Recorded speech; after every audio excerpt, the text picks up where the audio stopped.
آج ہم آپ لوگوں کے ساتھ میت کمیٹی کے ممبران کے ساتھ بیٹھے ہیں جن کے بارے میں چیئرمین صاحب ابھی کچھ کہہ گئے ہیں۔ ہماری جماعت میں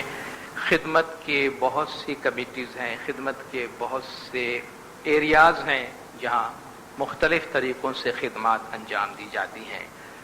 مولا کے فرمان بھی آپ کے سامنے پیش کیا گیا جس کے حوالے سے امام نے اس خدمت کو آخرت کے لیے بہت بڑا توشہ قرار دیا، مگر دنیا میں اس کا کوئی مزہ نہیں ہے، مولا نے فرمایا۔ اور واقعی یہ ایک ایسی خدمت ہے کہ جس کی جتنی تعریف کی جائے اتنی کم ہے۔ انفارچونیٹلی کیونکہ ہر کام ایک ہی وقت میں نہیں ہوتا، ہر چیز کا اپنا ایک وقت ہوتا ہے سامنے آنے کا۔ ہماری جماعت میں خدمت کو ریکوگنائز کرنے کے مختلف طریقے ہیں اور مختلف مدارج کے خدمت دینے والوں کو مختلف طریقوں سے جماعت کے سامنے لایا جاتا ہے، سراہا جاتا ہے، ان کے میرٹس کو جماعت کے سامنے ریکوگنائز کیا جاتا ہے، لیکن شاید ہم میت کمیٹی کی طرف کبھی بھی توجہ نہیں دے سکے کسی بھی وجہ سے، کیونکہ ہر چیز اپنے وقت پہ سامنے آتی ہے، پروان چڑھتی ہے۔ اور میت کمیٹی کی اتنی شاندار اور بے لوث، میں اس کو خدمت سے بھی زیادہ کہتا ہوں، قربانی کہتا ہوں، کیونکہ یہ ہر ایک کے بس کی بات نہیں ہے۔ اس قربانی کو ریکوگنائز کرنے کا ہماری جماعت میں ابھی تک کوئی سسٹم نہیں ہے۔ آج ہمارے جماعت کے لیڈرز اور مکھی کامڑے صاحبان یہاں بیٹھے ہیں۔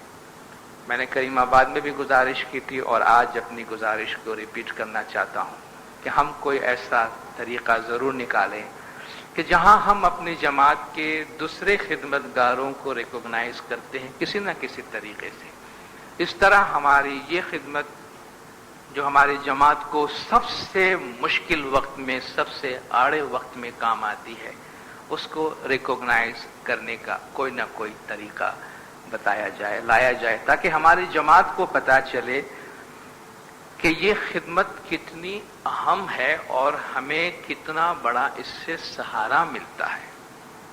چیئرمین صاحب نے آپ کو مثال دی کہ باہر جب کوئی میت ہو جاتی ہے تو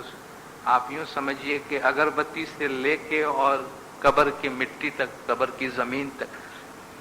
سب کا انتظام اس خاندان کو کرنا پڑتا ہے، ان کے افراد کو کرنا پڑتا ہے۔ نماز کے لیے مولوی بھی ڈھونڈنا پڑتا ہے، مولوی صاحب سے نیگوشیٹ بھی کرنا پڑتا ہے، ہزاروں مسائل اس ٹریجڈی کے دوران ان کو حل کرنے پڑتے ہیں۔ ایون ہماری جماعت کے اندر آپ ویسٹرن کنٹریز میں آپ جائیں جہاں آپ جانتے ہیں کہ بیریل جو تجہیز اور تکفین، کفن اور دفن کا معاملہ ہے وہ بڑا مہنگا ہے، وہاں پہ بڑا ایکسپینسو ہے۔ وہاں لوگ میت کے ایکسپنسز کا انشورنس کرواتے ہیں، آپ کو معلوم، بیریل کا انشورنس ہوتا ہے باقاعدہ، کہ میں مر جاؤں تو کہیں ایسا نہ ہو کہ میرے تجہیز اور تکفین یعنی میرے کفن اور دفن کے اخراجات پورے کرنے کے لیے میرے پاس سے پیسے نہ نکلے اور میں ویسا ہی چلا جاؤں یا کوئی کچھ کرنے والا نہ ہو، تو میں اپنی زندگی میں اپنے میت کی کارروائی کا انشورنس کرواتا ہوں اور پریمیم بھرتا ہوں باقاعدہ، اور خود ہماری جماعت کے اندر بیریل کے انشورنس موجود ہے۔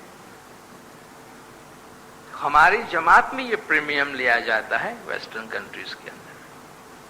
جبکہ ہمارے ہاں ہم یہ سمجھتے ہیں کہ ہماری میت کمیٹی ہماری فل انشورنس پرووائڈ کرتی ہے ہمیں ہمارے اس وفات کے موقع پر۔ اور یہ ایک ایسی خدمت ہے جو سلیکٹیو نہیں ہے کہ بھائی کسی کو اس کی ضرورت پڑے گی اور کسی کو نہیں پڑے گی۔ یہ خدمت ایسی ہے جس کی ضرورت ہر ایک کو پڑتی ہے، خواہ ریکوگنیشن ہو یا نہ ہو، خواہ آپ کو بھی اس بات کا احساس ہو یا نہ ہو، لیکن میں آپ کو اس بات کا احساس دلانا چاہتا ہوں کہ ہماری جماعت میں جن افراد کے گھروں میں ملک الموت وزٹ کر کے جاتا ہے اس کے فوراً بعد آپ فرشتے بن کے ان گھروں پہ نازل ہوتے ہیں، کیونکہ آپ اس گھر کی تکلیف، دکھ اور درد کو اتنے پیار محبت سے اپنا دکھ درد سمجھ کے سنبھال لیتے ہیں کہ ان کو صرف اتنی تکلیف کرنی ہوتی ہے کہ مکھی کامڑے صاحبان کو صرف انفارم کر دیں کہ بھئی یہ واقعہ پیش آیا ہے، اس کے بعد سے لے کر گھر والوں کو کوئی فکر نہیں کرنی پڑتی۔ یہ مولا کی بہت بڑی مہربانی ہے۔ تو مولا ایک طریقے سے پریفر کرتے ہیں کہ خدمت کرنے والے وداؤٹ ڈیکوریشن،